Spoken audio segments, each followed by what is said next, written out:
আসাদুজ্জামান তুহিন হত্যাকাণ্ডের সাথে জড়িত যে 8 জন ছিল সবাইকে আমরা গ্রেপ্তার করেছি এবং সবার নামে চার্জশিটে তাদের সবাইকে অন্তর্ভুক্ত করা হয়েছে। আসাদুজ্জামান তুহিন আসলে যে কারণে হত্যা হয়েছে আমরা সবাই মোটামুটি জানি, সেটা হলো উনি অন্য একটা ঘটনার সিন মোবাইলে ধারণ করতেছিলেন। এটার প্রেক্ষিতে ওনাকে সবাই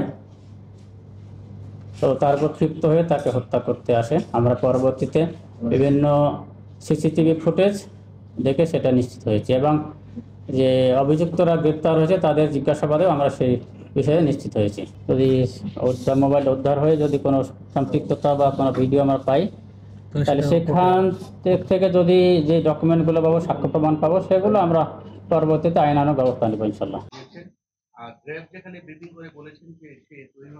বিভিন্ন সাক্ষ্য প্রমাণ, দালিলিক সাক্ষ্য প্রমাণ তাদের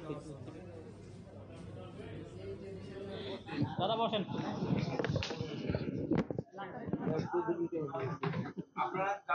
মোটামুটি জানি, সেটা হলো উনি অন্য একটা ঘটনা